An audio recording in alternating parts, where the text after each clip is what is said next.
If I forget about the slides, it's because I'm not trained. I'm not very good. So why universities? Why do they matter? And why is there so much fanfare about what is going on at the universities? Well, the obvious reason, which Heidi just stated, is that most, if not all of our theories about the world are product of some level of higher education. And when the theories that we carry in our heads are dangerous or wrong, then they have some serious implications for our societies. That's looking at it negatively, but also generally universities are basically the most powerful cultural resources in any given society. You don't have any other institution where there are so many people gathered in one place with the aim of working out social problems, whether they're doing it theoretically or practically. But that is the foundational reason, is that there is a space where as societies we can think seriously about the world. Now, having said that, perhaps the most important role that universities play is that they give legitimacy to ideas. So if I stand up and I say I've got a PhD and I say something, and somebody who doesn't have a PhD says exactly the same thing, somehow I'll be the one who will be believed. Now universities have played this role for 800 years, well, for more than that, but at least in the West, the Western university, they've played this role for at least since the 1200s. Going back to the University of Paris, in places like Oxford. What I want to do in 10 minutes is to go through that 800-year history and tell you why I think that what we need to do at UCT in the context of the challenges that are facing us. Because I am really frustrated by the way that UCT is not thinking historically about the role of the university in society. And why, as a result of that, we are unable to be creative about what's going on right now. By the way, the first known Rhodes Must Fall took place in about 1220 at the University of Paris, when students got into a brawl with the local townspeople, and the professors joined with the students in fighting with the local townspeople. So students have been troublemakers from the time that universities were started. Unless you don't understand, when you don't understand that, you lose the plot in terms of dealing with students. I'm going to come back to that when I talk about UCT. But let me stick with this role that universities play in this process of legitimizing what gets accepted. And here I'm going to borrow from a sociologist, I'm a sociologist, called Max Weber. Basically, over this 800-year period, there are three ways or approximations about how universities have played this legitimizing function in society.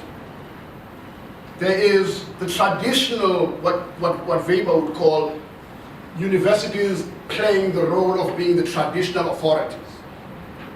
And what Weber meant by that is a notion that there have been ways of doing things in the past, and as societies, we are going to rely on those ways of doing things. This is how things have always been done, and this is how we're going to do it. In this traditionalist way of thinking think about the world, what then happens, of course, is that there is reliance on traditional leaders, on chiefs, on the big man, right? Or whoever has come before us. But when it comes to universities, what this meant in places like Oxford or the University of Paris was that basically within the universities, they became a boys' club. And mostly they were boys' clubs. And they relied on this group of old men, basically in this nepotistic, right, patronage systems. And they became the sources of authority. That's the first way of thinking about universities. Now, the thing about universities also is that they are very, very conservative institutions. So you will see how these patronage networks still, 800 years later, still inform the way that universities actually operate to this day. In and about the 15th and the 16th century, in Europe, there was some kind of awakening that perhaps this way of doing things was not the most rational way of doing things, right? And Europe then got into this thing called the Enlightenment, where science now was going to be the way, scientific rationality was going to be the way in which universities were going to be run. So there was the notion then that, especially among the Jesuit universities, I forget about that. There was a notion that we need to move away from this corrupt patronage way of doing things to having universities much more rationalized. And there was the idea that their role was to solve problems in society, to provide scientific solutions. Now, one of the problems with that approach, Craig spoke about how the problems of finding best practices in places and then putting them in the wrong context, right?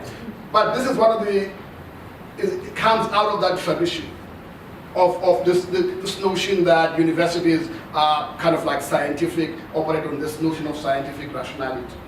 And one other great example, of course, happened in Prussia.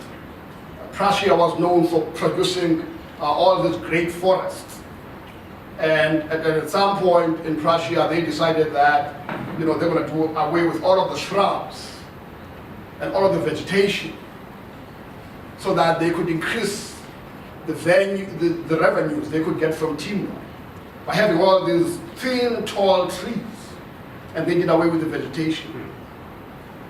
And when they did that, they made a lot of revenue in the short term. But after 100 years, the trees began to die, and the forest began to die.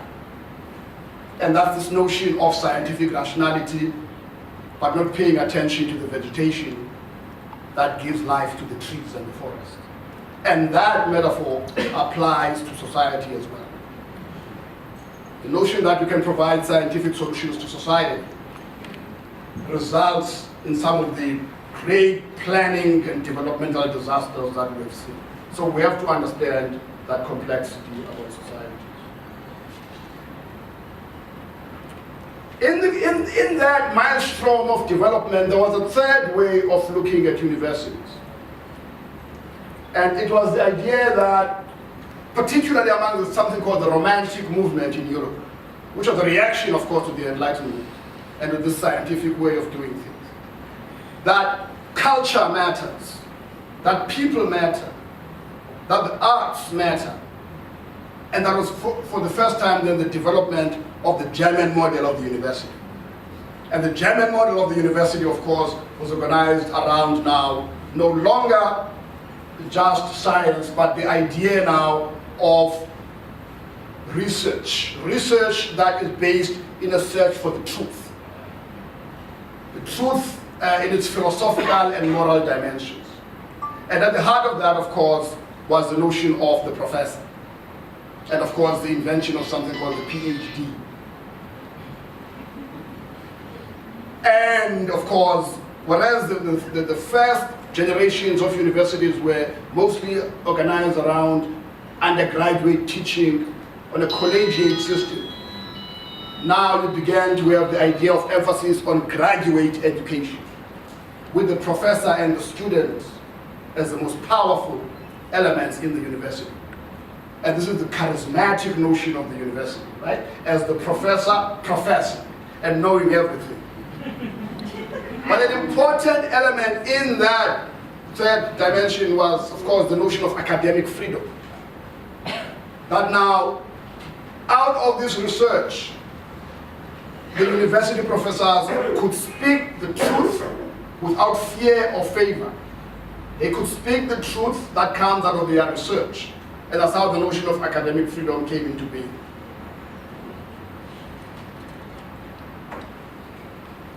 But the idea of academic freedom was not a comfortable idea for the traditionalists and for the scientists. This idea can be seen, for example, in the fact that the most famous intellectuals in Europe, whether you talk about Michel Foucault or Louis Althusser or Derrida, you'll find that they had no power within the universities. They were very, very flamboyant and talking a lot like me. But they actually had no power within the university because the traditionalists held the reins within the universities. An argument that is made powerfully by someone called Pierre Bourdieu in a book called Homo Academicus. However, in the 1960s and 1970s, fast forward to the 20th century, these individuals, Foucault, Derrida, you name them, having been marginalized in the universities, even though they were playing now this charismatic role as critics, they had a blessing. And their blessing came from the students. In 1968, students all over Europe, all over the world actually, in Mexico, in Tokyo, in Madrid, Chicago, students all over the world came up in an uprising that had not been seen since the 19th century, in one year, 1968. And these professors who had been sidelined, these charismatic figures, joined up with the students. And what happened from there was the biggest change in modern university education. The most critical role was played, of course, by the black student movement in the United States. When black students, like Rhodes Must Fall, at Harvard University, began to occupy. Do you have that slide?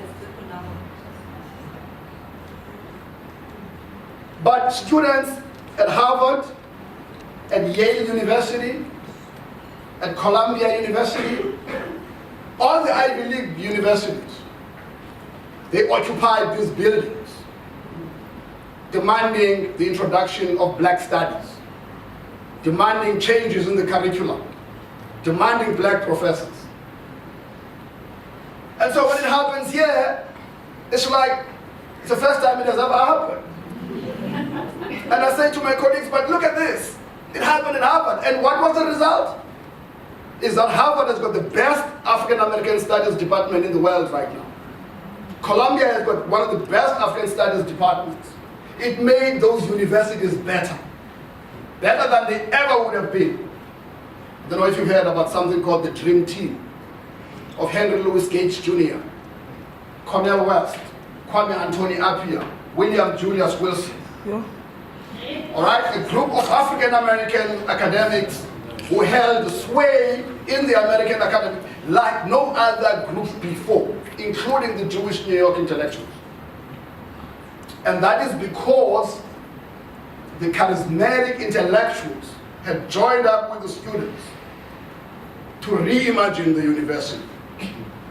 Fields like philosophy, that had been dominant in the university for so long, were displaced by the revolution in the social sciences, by people like Levi-Strauss finding fields like anthropology. Philology was displaced by linguistics. Then all of a sudden there was studies in gender, studies in the environment, studies in consumer rights, area studies in Latin American studies. And all happened because these universities listened to their students, primarily. Even as the students work with these charismatic intellectuals. Fast forward to 2015 at the University of Cape Town. Students do exactly the same thing. How does the university respond? It punishes them. It suspends them, calls them names, thugs, terrorists. But that response, ladies and gentlemen, has been there for 800 years. But universities developed epistemologically by listening and responding creatively to student movements. And one of the sad things in South Africa, and I think we're going to be able to get over this because that's what history does. But we cannot reach beyond the current moment until we're able to look into that history and how other institutions have done things. So let me close with a quotation about young people. Some of the people, by the way, who were called terrorists and thugs, became heads of governments. Joseph Fischer in Germany became the Minister of Foreign Affairs. One of the mistakes we make when we deal with students is to think that this is the end of their lives. When we should actually be thinking that these are future politicians, these are future newspaper editors, these are future billionaires. A story from Cornell is that one of those students who occupied the administration building at Cornell, carrying guns, they were carrying guns. One of those students, his name is Tom Jones, became one of the richest black men in America. And he went back to Cornell, became a trustee of Cornell, and is one of the biggest sponsors and donors at Cornell. That is because Cornell didn't reject him and call him names at the time that he protested. So we need to think about our students as future partners of our universities. We need to think long term about our universities. The irony of universities, of course, is precisely that they are the most unreflexive institutions. They are created to be reflexive, but their mode tends to be that of traditionalism. Let me end with a quote from Karl Jaspers, a German philosopher, about students. And I'm using this to add the fourth dimension of the university. It's my dimension, it's got nothing to do with Max Weber. Here's what Jaspers writes, and I quote. He says that from all this I can conclude that science is not the firm ground on which we stand. It is the road along which we travel, so that we can grow aware of the transcendence that is guiding our will to know. Our will to know is not up to us. He says, I travel this road with all of that restless thirst for knowledge which characterizes our life in the modern realm. Today, as at all times, the magic of science can be experienced by young people for whom the world is challenging. It takes courage, their courage, to conceive by questioning, instead of learning by rote. The old maxim still applies. Dare to know. Close quote. That spirit of daring to know is as old as the ages among young people. It is what is driving young people in our universities today. It is our institutions that are failing to meet their challenge. It is our institutions that are failing to dare to live up to their challenge. Our students have seen through all of the dimensions I have noticed, I have mentioned. They've seen through the traditionalism, they've seen through the empty scientism, and they've seen through the posture of the charisma of the professors, I think. The spirit of daring to know for which the university was originally founded will come, however, when we discover yet another dimension for the university. And that dimension is that which Cornel West calls the greatest of all virtues, courage. Just as it takes courage to love, it takes courage to change, and it takes courage to learn. And that is the challenge that faces not only our students, but our university. Thank you.